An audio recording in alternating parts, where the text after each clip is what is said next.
Even when you feel low, you can still go. Even when you feel slow, you can still go. Even when there's no hope, you can still go. I never answer to no, man, I still go. Go, go, go, go, go, go, go, go, go, go, go, go, yo, go, go. I found him. Oh, God, yeah.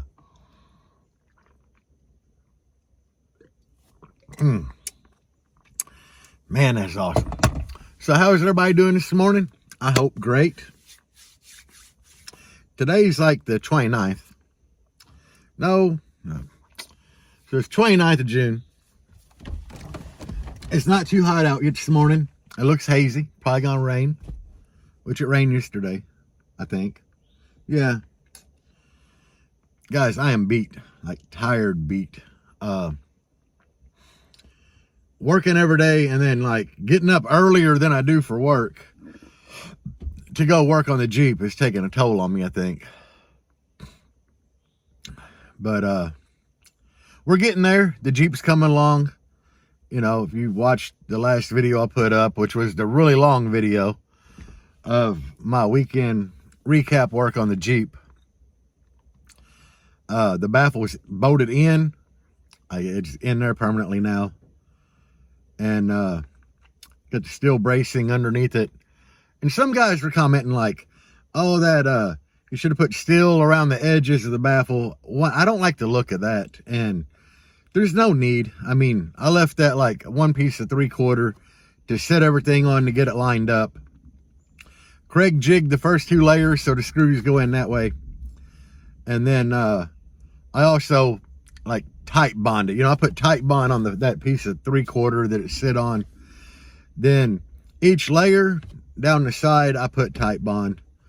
That tight bond is going to hold fine. I mean, I've never ever had an issue with a baffle coming loose, and I've done them all that way.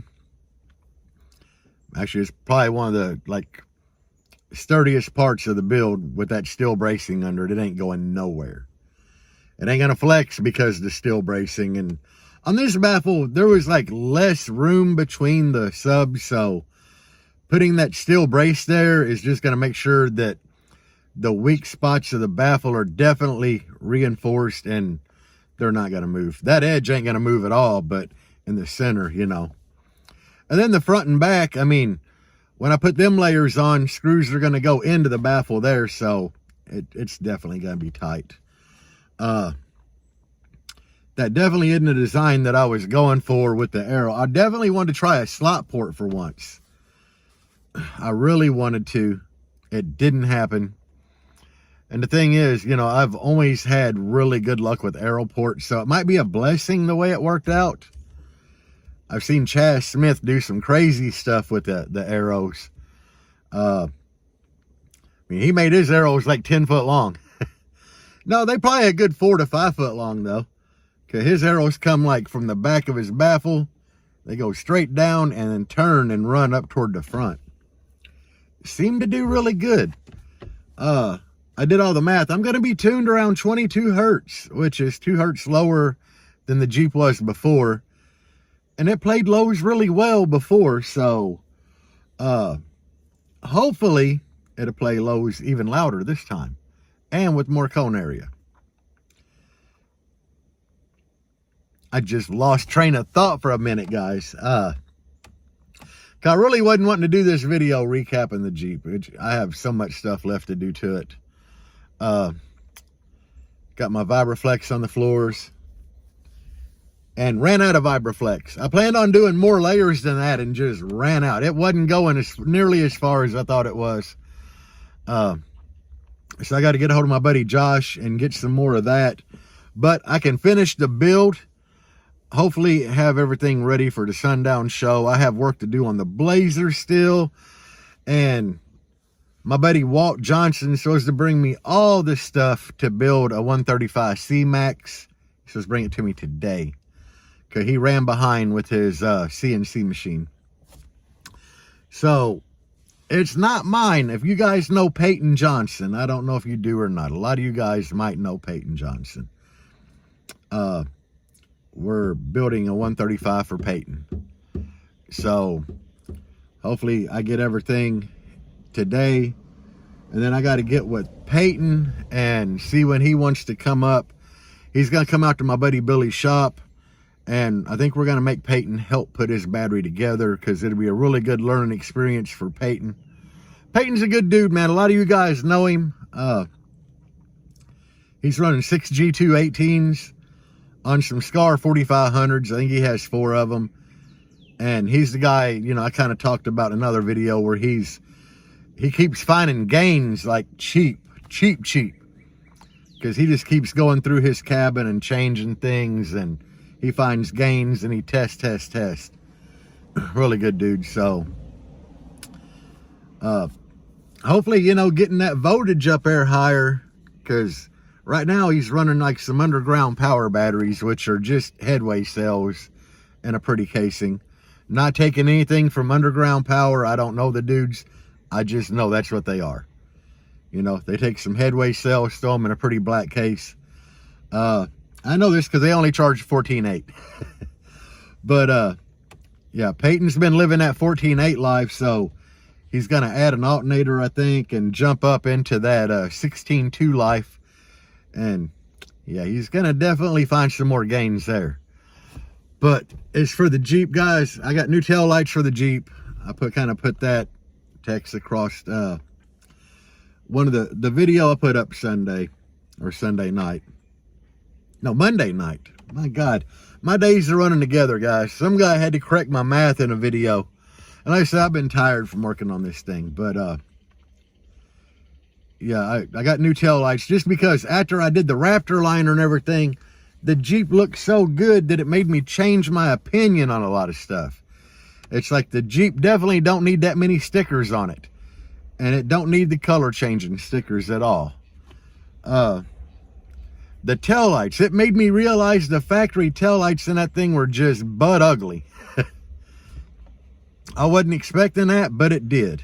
And I had one other person comment on that, like, oh, them taillights are ugly. Which I kind of knew they were ugly when I first built that Jeep, which is why I took the VHT nightshades and like had them things almost solid black, tinting them so much. But I did get new taillights for it. I have new speakers for my A-pillar pods. You know, I'm doing all McLaren mids and highs in that thing, but McLaren don't offer a 3 or 3.5.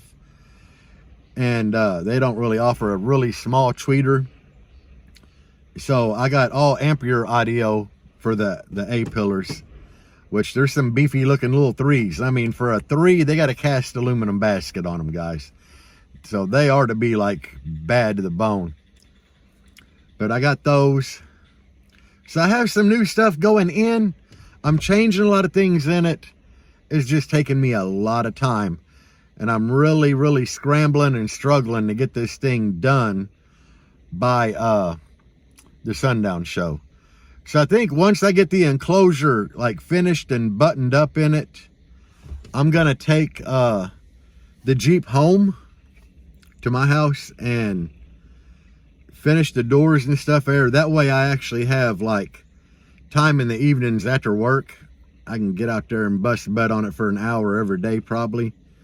Try to get the doors done. I still got to do some reconing of subwoofers, and there's a lot of stuff going on, guys. I need to actually sit down one day and make a list of stuff that I still had to do. And y'all saw my wiring mess, like the nest of wires I had. I wound up cutting the majority of them out because I had no clue what they went to. So I'm kind of stuck there, like, hey, I don't know what all these wires go to, blah, blah, blah. And that kind of bothers me, you know, that I don't know what they go to. The only one I really need to figure out at this point in my life, I know where my alternator wires are at. I know what they do. So they'll run to my voltage regulator. Voltage regulator will be on point. The only other thing I really need to mess with is my voltmeter and my dash. And go from there. I haven't even done my windows yet. Like the front door windows. They're still sitting in my tool room at home. I need to put all that stuff in. But when I make these new doors, the only thing that's going to be in the door itself is the door handle. And I plan on putting my power window switches in my dash out of the way. That way I don't got to mess with it. And I'll have like the passenger driver switch right there.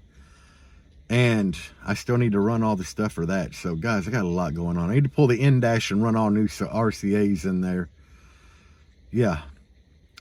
I mean, I know a lot of you guys are learning about bigger builds by watching my videos. And it's by far not a monstrous build like a lot of these guys do with steel cages.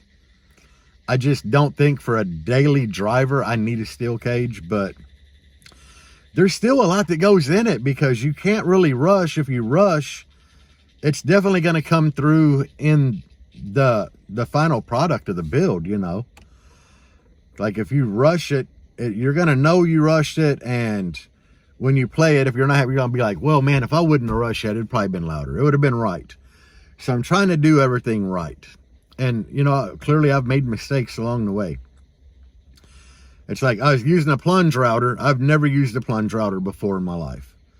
You know, I bought a router at a pawn shop, bought a Jasper jig, and I actually had to drill holes in the Jasper jig with the pin and everything in it to line it up. I had to drill holes in it because it wouldn't bolt to my router because it wasn't a plunge router. So I really liked it better for doing the circle cutouts because you basically like turn it on, set a blade or set a depth for the bit, do a circle, and then set a depth and do a circle and just keep dropping it down. But when I was trying to flush mount these subs, I wasn't trying to go all the way through the first layer 3/4. I'm glad I did because it lined up perfect, but I was only trying to go like a 1/2 inch. And man, it's like the cuts were uneven. So I was going to scrap the board, and my buddy Billy's like, just cut it all the way out and see how it does. Don't waste it, you know, because I was going to cut another baffle sheet. And when I cut it all the way out, like the complete circle out for the outer diameter of the sub, I set it all together and bam, everything was perfect. Now I had a comment on here that somebody said that they tried cutting their layers individually or whatever, and they didn't really line up that well. I bolted all 3 layers together. Like I got all 3 layers like put together perfect, laying in the Jeep, and I put a screw at each corner. And what that did is it gave me everything bolted together, lined up. And then when I mapped everything out and I had my little X's where the router pin would go for the Jasper jig, you know, use a 1/8 bit, I drilled that hole into all 3 layers. That way I wasn't going to lose anything. I knew where the center pin was at for all 3 layers for the cuts. So I cut the first layer to go around the sub all the way. And then I cut a second layer, just the sub cutout hole. And then I used my, what is it called? Not a round over bit, damn it. Flush trim bit. That big monster flush trim bit, like the 1/2 inch one. I used it to actually go ahead and just trace that second baffle layer. But by doing it that way, you know, I did the first to go around the subs. I took that layer off when I did the second layers, or the second and third. And I did the second and third bolted together using the holes to keep everything lined up. I hope that helps somebody. You know, if you put a screw at each corner, and then when you want to line things back up, make sure the screw goes properly through the holes, you're going to be fine. But it takes forever doing that stuff with a router. I know it's way better and quicker than a jigsaw, but guys, you got to realize, I had over an hour just doing like math and layout of that baffle of where I wanted everything. Because even though I went bigger with this enclosure than the other enclosure, it definitely is still tight for 615s laying out on the baffle. After I got everything going though and laying out for the ports, it wasn't nearly as tight as I had thought it was going to be. You know, I wound up with a little extra room. Still not enough for a slot port at the back. And one more thing I want to cover. Somebody was like in my comment and they're like, well, everything looks good, but them fender wells. Yes, a lot of guys do build over the fender wells with wood. fiberglass works perfect. The fender wells on a vehicle, especially like that Jeep, with it being a unibody, they're built pretty stout to begin with. And when you roll metal, like if you got a flat sheet, it can be pretty flimsy. But if you would put like a bead roll there, that's why your floorboards have all them grooves in them. It adds rigidity to it, like it stiffens it up a lot. So right there on the fender well, we were at the roll, which makes that area real stout, and it's still only like that tall. So by, you know, I PL3X'd all the wood to the fender well first off, the 3 layers, and then where it was open, I went back with fiberglass resin and put that down. And then I got some of that really thick woven mat that they build boat holes out of and repair boat holes. I put that down and I had it all overlapping. And then I went back with your regular chop mat, which is the mat that goes all different directions like that. I put like 3 layers of that over the other mat. So we got fiberglass like that thick, guys. Over that steel, that's probably stiffer than the enclosure. So it's not going to go anywhere. I mean, EXO, when he did the build in that car he called Little Blue, in the back corners, he didn't even have wood there. He just used fiberglass to fill it in. It was an odd shape. So fiberglass is really, really, I mean, that stuff's tough. You gotta think, I don't even know if they build boat holes a 1/2 inch thick out of fiberglass. Maybe, but if it's good enough for a boat hole, it's good enough for my enclosure, guys. But anyway, that's all, man. I was gotta do something technical talk on here, but I had a lot of questions that I felt I need to answer. And this channel is about helping people, and right now I'm in the middle of a rebuild, and I get a lot of comments on here about people learning different things along the way. Mine isn't the only way to do things, it's just my way and what works for me. And there might be better ways, but I hope y'all take something away from this. I know a lot of you guys already have monster builds and you just watch to see how I do things. I watch other builders to see how they do things because I might learn something, you know. But I don't know what the hell Doug Bernard's doing with his side window piece. I know a lot of you guys watch him. I'm interested to see how this plays out. I know he's got 2 big cutouts over there for windows. Is he just going to put some like 3/4 inch plexi on that? I don't know. I'm with you guys. I'm still eager to see what the hell he's doing. But peace out, guys. And as always, bass on.